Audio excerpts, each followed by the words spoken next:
The UK now has a serious staffing shortage with nearly 1 million vacancies, 84,000 NHS job vacancies, of which 38,000 of those are nurses. We have a serious staffing crisis in the UK following the recovery and Brexit and all these things, all these factors have come together. And it's in various industries, but I'll give you the main three, which I think are healthcare, hospitality, and the building sector in general.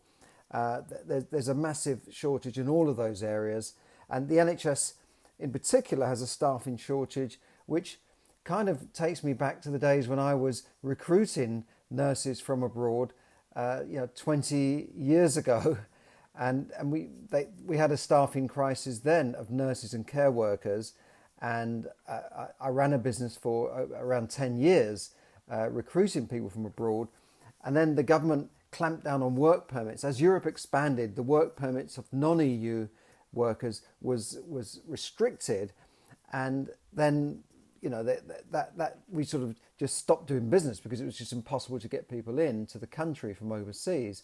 And now it's come full circle again, and they're starting to expand the work permit system again, but it's still very difficult. It's a lot more difficult now than it was in those days to get through to jump through all the hoops, and the work permit is much more expensive for people, and perhaps that is deterring people. But the NHS staffing crisis has been highlighted by the King's Fund report into the NHS workforce, which revealed the following. NHS hospitals, and this is not just hospitals, it's mental health services, community providers, reported a shortage of 84,000 staff, and there are 38,000 nursing vacancies. This is going back a few months. I'm not sure the exact figure today, but that's 1 in 10 posts are now vacant. And the intermediate workforce shortfall is so severe that at least 5,000 nurses must be recruited from overseas. And this is getting back to my days when we used to go out to the Philippines, India, Africa, and parts of Europe to get staff, because there are not enough nurses coming through and being trained here in the UK, or maybe in the UK people just, not enough people want to get into nursing. However, I did also hear that there was a shortage of nursing training places in the UK, so I don't know if that is having an effect on this as well.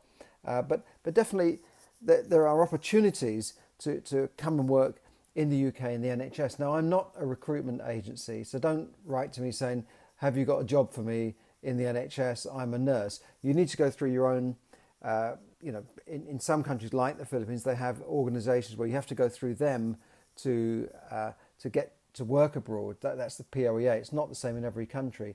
But I would always choose a reputable recruitment agency, one that's been around a few years. Don't respond to job adverts promising you the earth. Don't send money to people who say, give me money and I'll get you a job. Just be careful about that.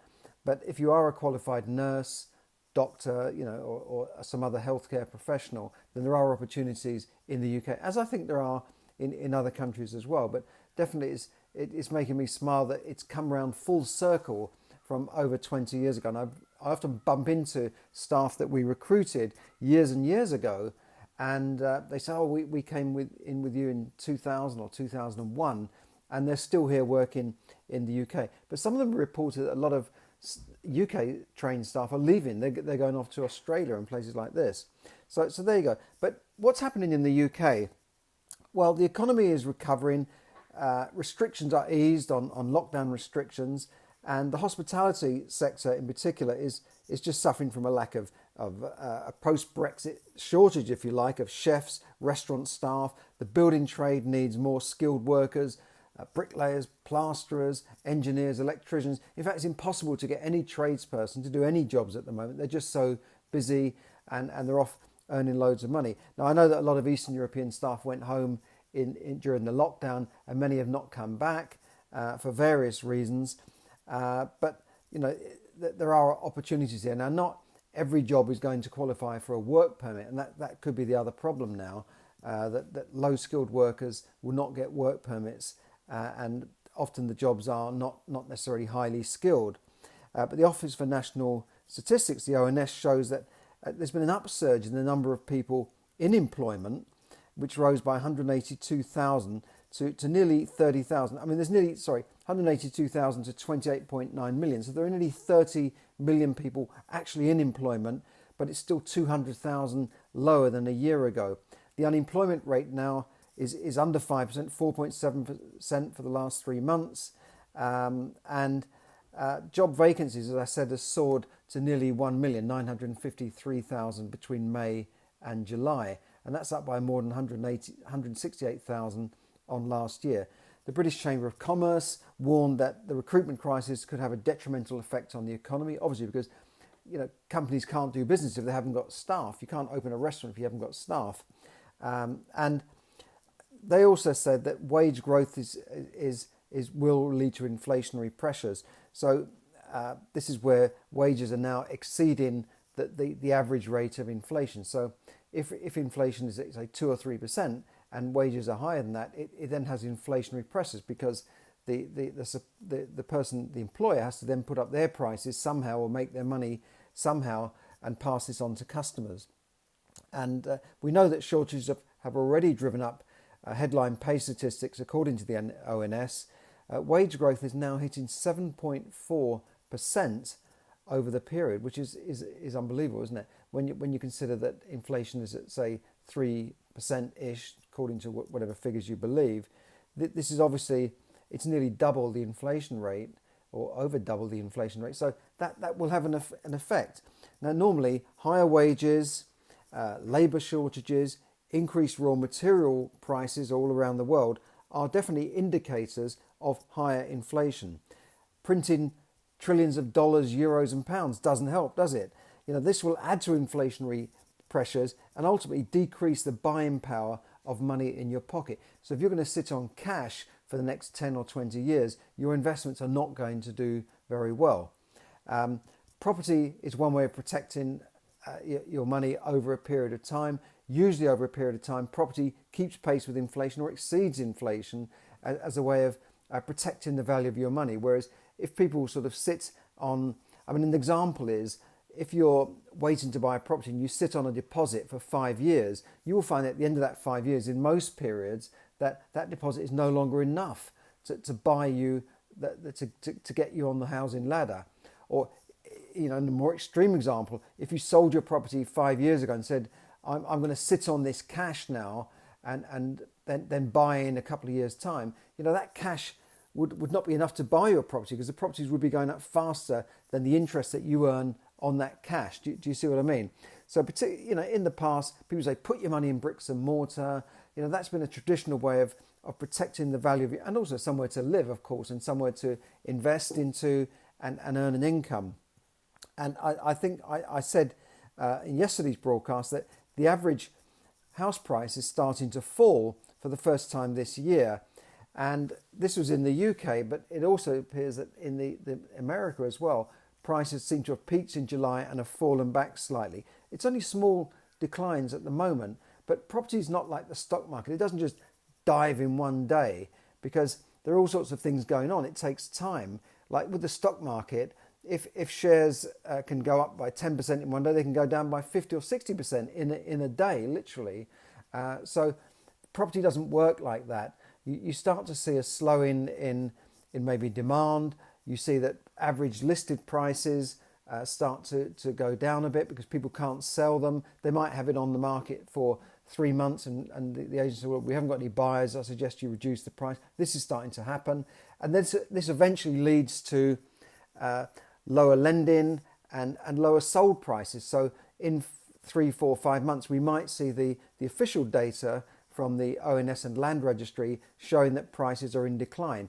And then once prices start to decline, there's no more FOMO, there's no more fear of missing out like we've had this year where everyone's scrambling to buy property. People can sit back. They can say, well, it's a buyer's market now and therefore I want a discount, I want a reduction, or I'm going to keep looking around. And then sellers get a bit more desperate to sell and so on. So it's like a domino effect, really. It takes time and the prices will spiral down. But once confidence goes in the property market and the fear of missing out goes, then that's when you could see a decline in the property market. And property investors could see a return to a more normal buyer's market where you can put in sensible offers or crazy offers if you like, and hopefully get a reduction on the price. And this particularly might come out as we enter autumn and the winter, traditionally quieter periods. But in this year, if people went for a house, they were told that, in certain areas, in hotspots, that we're going to put you on a waiting list. We've got 20 people on the waiting list, and we will consider your interest in this property. Thank you very much. And, we won't be selling for the asking price. We want more than the asking price. So thank you very much. We'll let you know. And, you want to be in a situation where you're saying, look, I'll think about it, but, I'll come back to you with an offer, and then offer a lower than the asking price. That's where you want to be as a buyer.